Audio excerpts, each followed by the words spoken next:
Hi, I'm Brett Jensen, your host of Breaking with Brett Jensen on WBT-AM, and welcome to Radio 1's Charlotte's Community Mental Health Series in partnership with the Mecklenburg County Alcoholic Beverage and Control Board. Today, we will learn all about the Mecklenburg County ABC Board Law Enforcement Division and what they do for the community. And joining me today to educate us on the various topics and provide education is Sergeant Riley and Officer Dupree.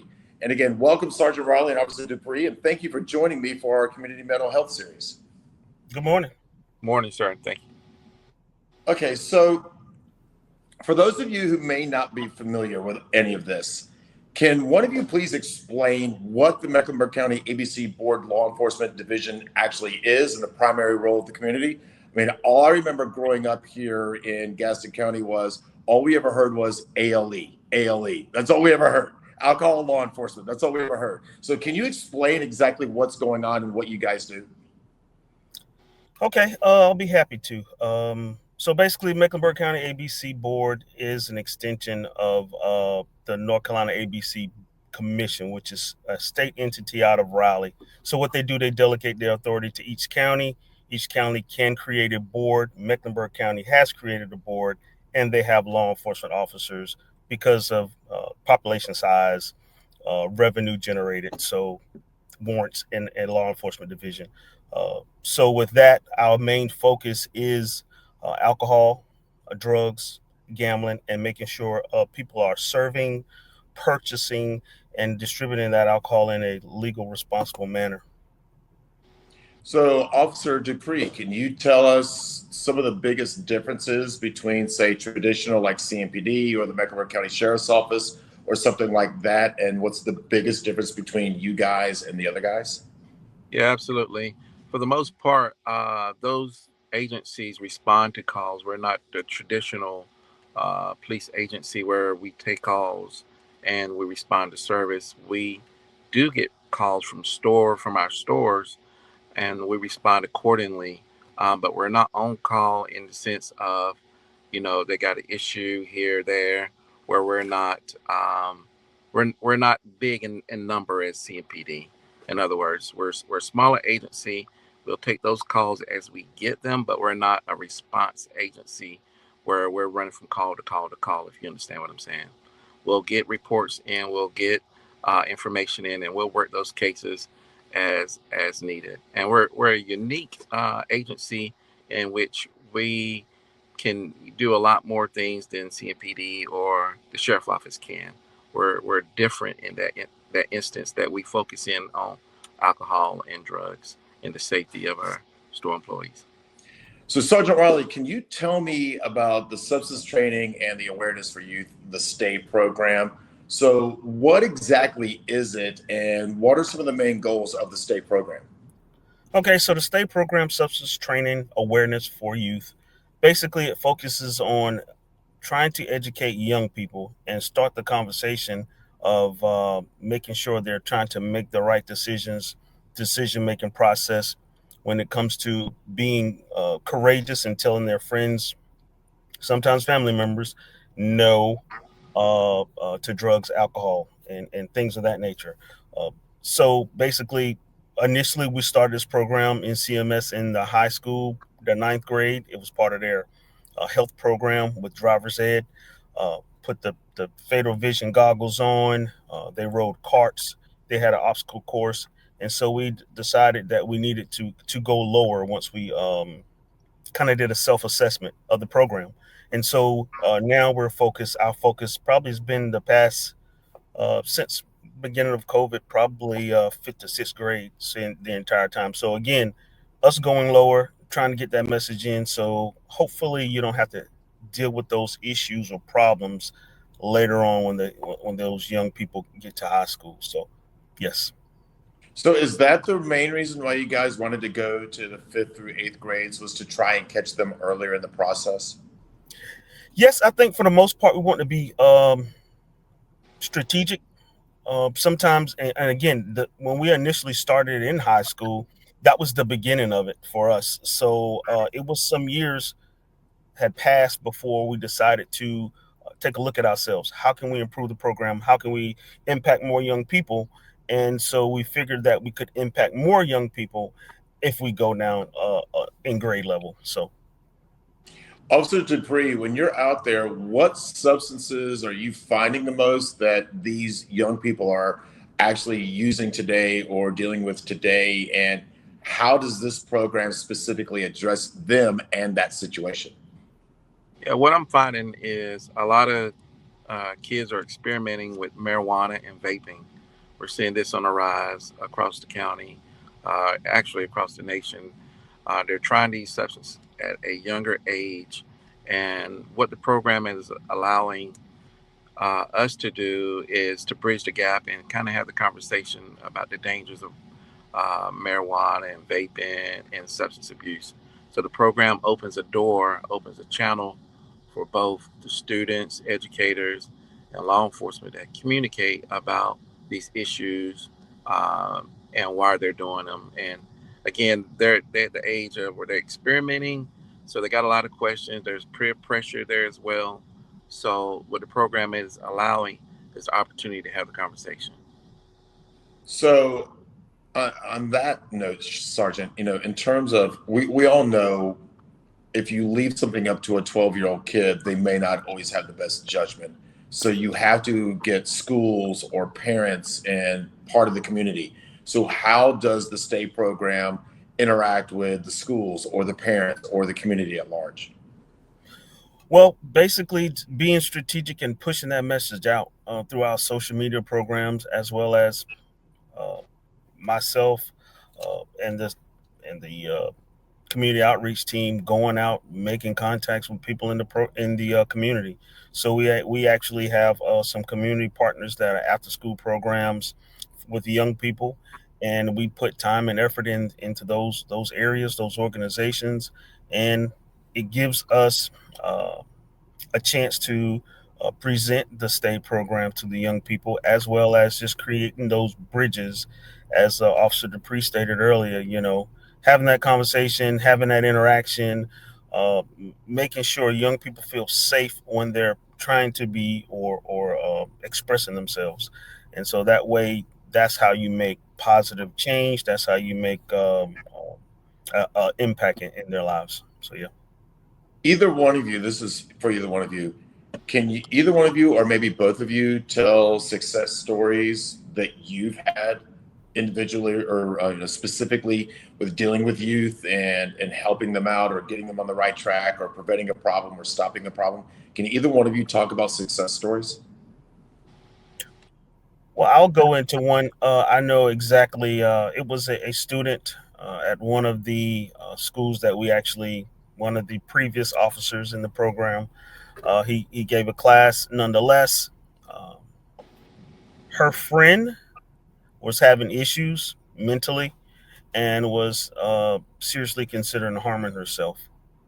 And so they actually reached out to that officer that spoke at their school earlier that week, and we were able to give that young lady the help that she needed, uh, get her before uh, medical personnel in order to get her the help she need.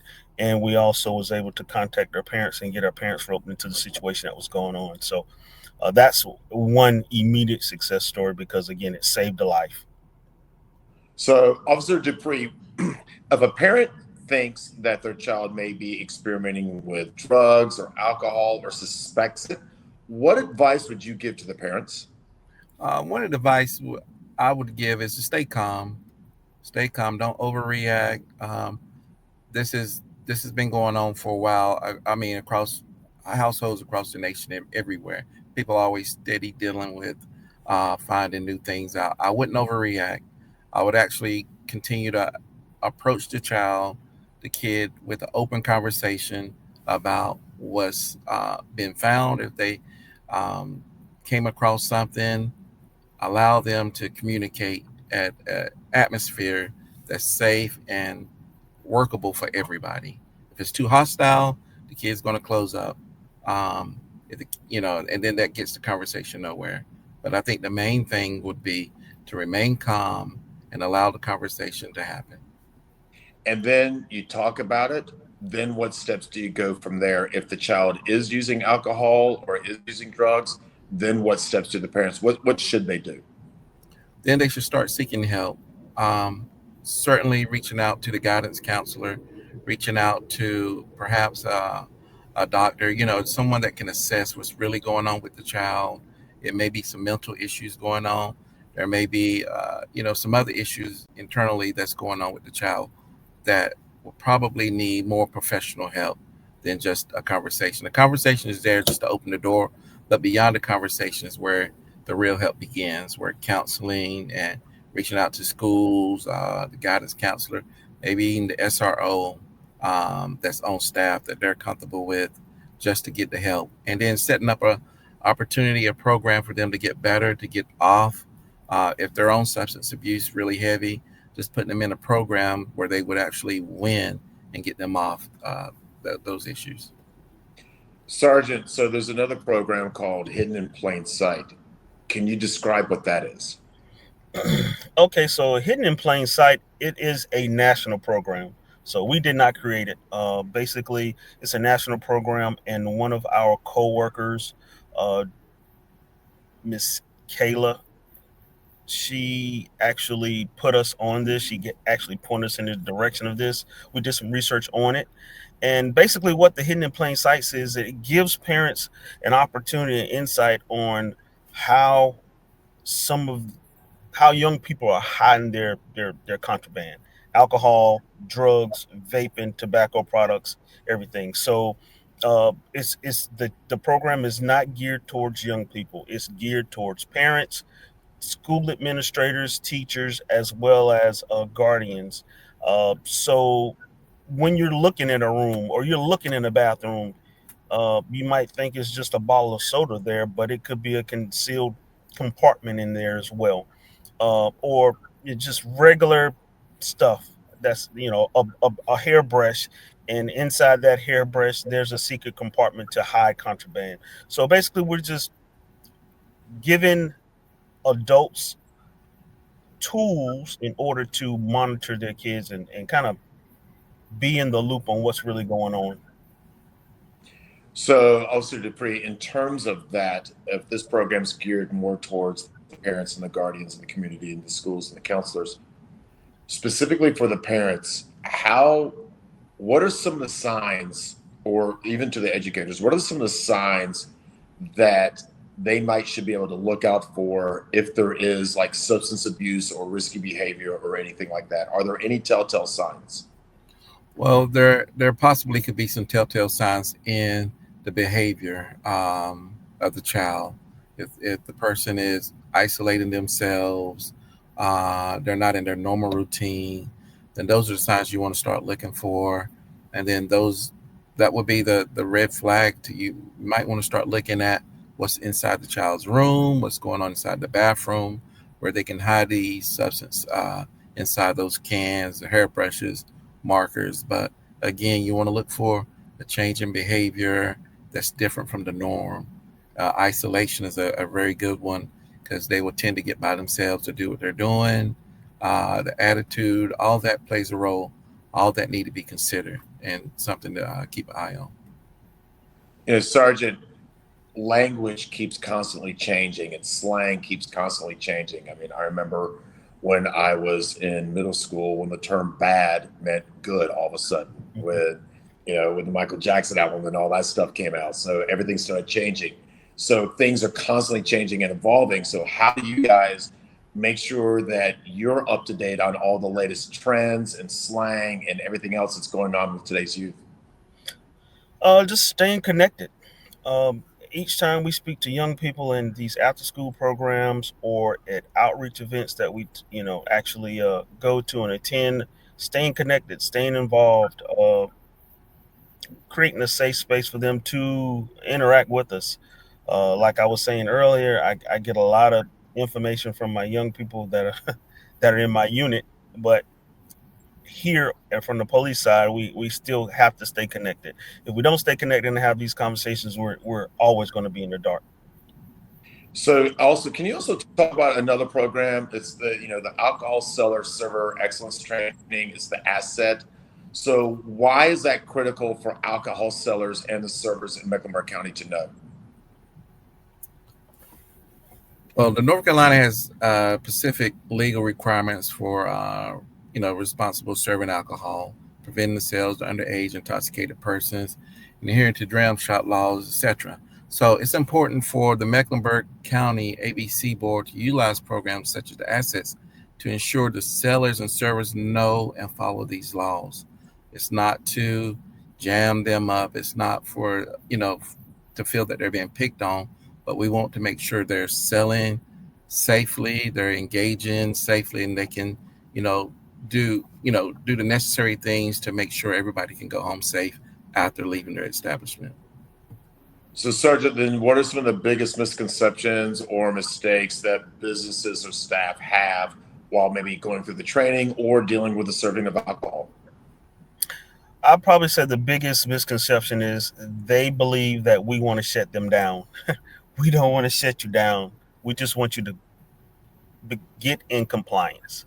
So whatever means we have to take, either education, we are big on education. We're big on our asset classes. We're big on having the communication and giving education when we do or conduct inspections at permitted establishments. So that's the biggest thing we want to do is educate people, educate people, educate people. We want people to be in compliance, not be violated.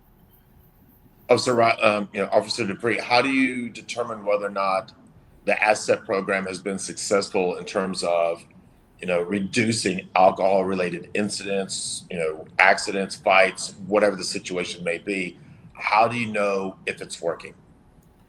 Well, one of the main things that we know that is working is our consistent communication and ongoing partnership with these folks, with the permittees. We have an ongoing relationship where we're offering classes through our ABC University, where we have an opportunity to talk with them. They communicate with us. One way we also measure is amount of fake IDs that they turn in. So we know they're checking at the door for fake IDs. We're getting thousands of these IDs, and we're using these when we go and speak with the community and other establishments, letting them know this is what we're coming across. These been turned into us. We didn't find all these IDs, but that let us know that our partnership with these establishments is working because they're doing their job. They're communicating. They're taking these fake IDs. We're getting it back. We can measure it from that aspect as well, but also measure it from our communication and our dialogue when we offer a certain class that they're interested in. All right, I want to jump on that for a second. I want to talk about the fake ID part because everyone I knew in high school and in college had fake IDs.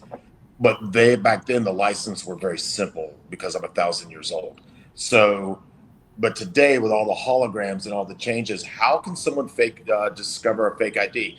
Is it just a different person, or are they changing things to the actual license? What are some of the biggest changes, or how can someone spot a fake ID?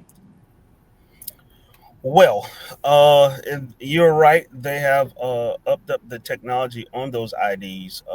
Basically, a lot of young people get their fake IDs from across seas, probably China, more than likely. It's a couple of companies out there that actually, you give your information to them and they create fake IDs and send them back just to show your age. We have software at our ABC stores as well as our ABC officers throughout the community where if we suspect someone has a fake ID or they're presenting a fake ID, fraudulent ID, we can scan it with that software and the barcode will come up red. If it comes up red, that means something's wrong with it, and then we investigate further. Uh, if it comes up yellow, then we know it's expired. If it's green, it means it's good. Again, all technology isn't perfect, so there are sometimes we may come across IDs where it's really good and it shows bad. Uh, but what we're trying to do is just basically get the information out to agencies as well as permitted establishments to be on the lookout for them. You're not going to know until you deal with it. So, like, just equate it to people that's dealing with money all the time. They're dealing with money. When they get something fake, they know it because they deal with real money all day long. So that's how it is for us. the IDs that we deal with and come across. Officer Dupree, can you just tell real quickly about the role that the MEC law division that you guys play in terms of making sure that there is compliance and education and training and stuff like that with the businesses? Yeah, so our thing, basically, what we try to do is build that partnership with businesses, create an opportunity where we're both being accountable and responsible for what we do and what we share and our opportunity and our role. All that's going to play a big deal in partnership and how we can work together and to betterment the community, make it a safer place, and stand together. Sergeant, can you talk about the importance of Narcan? I want to switch gears a little bit here. Can you talk about the importance of Narcan and the training that goes along with it and how important it actually is? Okay, so the Narcan program that we kind of taken on basically is part of our outreach process, and we partner with the Mecklenburg County Health Department, and they have given us training, some of the ABC officers, and basically how we initially started this was one, the need, because if we have not an employee but a customer that comes into our store that has an incident, and if we can help, then why not? So the Mecklenburg County Health Department are providing the Narcan dosages.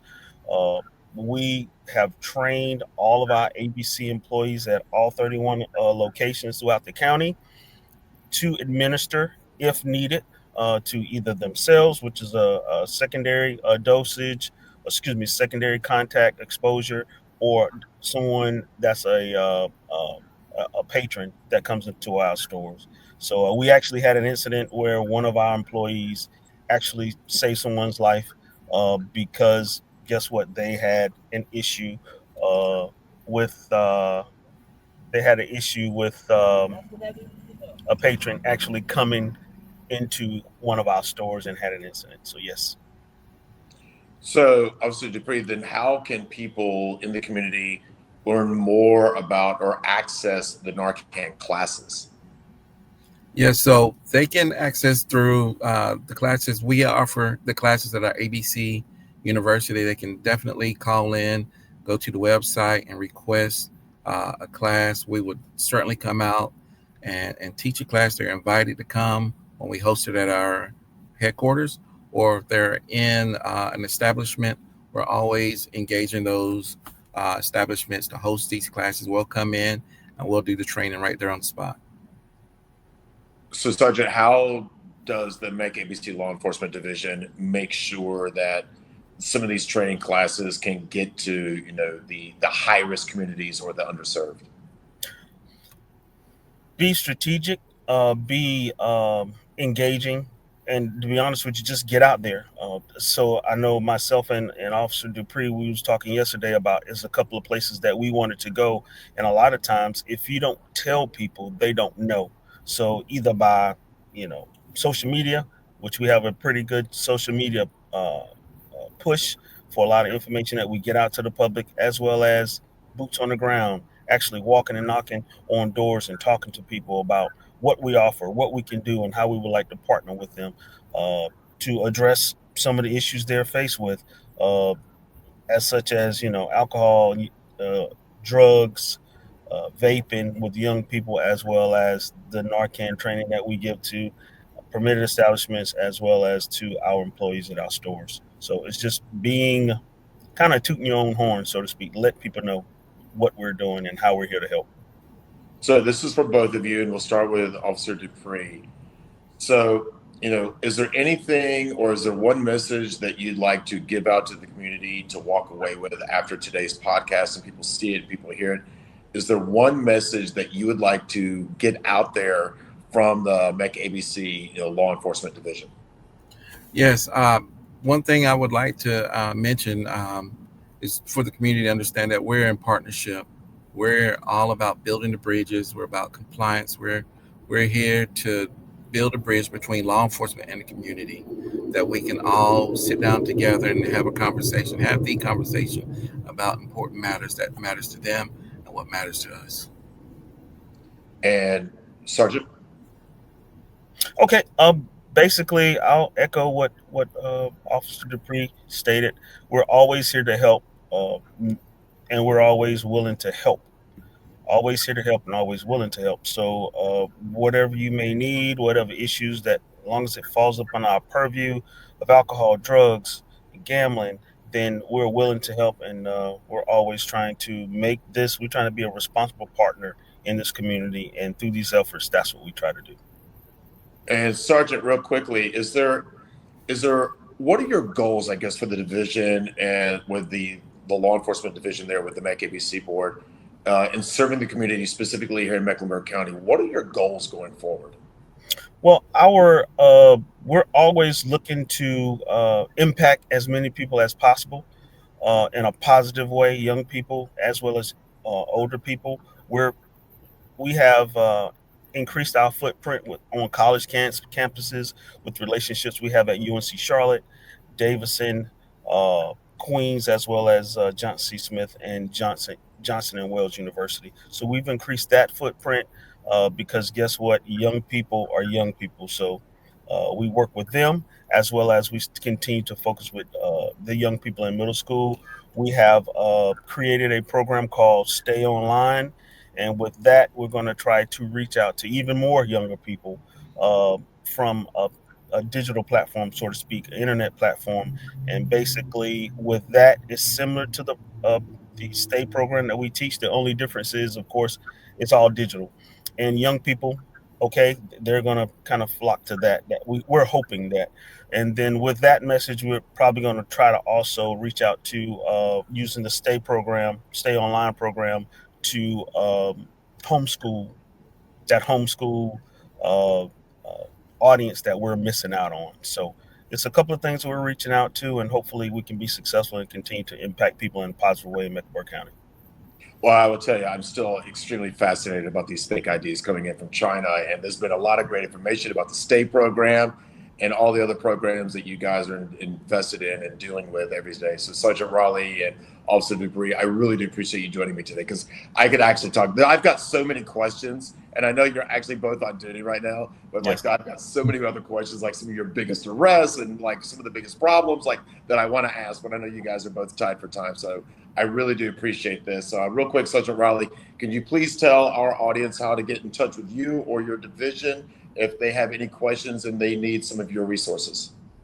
Okay, you can reach out to Mecklenburg County by www.meckabc.com, or you can call my cell phone number, which is 704-400-3264. That's 704-400-3264. My email address is L as in Lincoln, Riley, last name at meckabc.com. All right, guys. Well, again, if you know someone who could benefit from the services and resources provided by the Mecklenburg County ABC Board of Law Enforcement, please see the information at the bottom of the screen. And in closing, a special thank you to the Mecklenburg County ABC Board for making all of this possible with our partnership and providing this platform for our community and mental health. For more information on the Mecklenburg County ABC Board's community outreach initiatives, visit meckabc.com.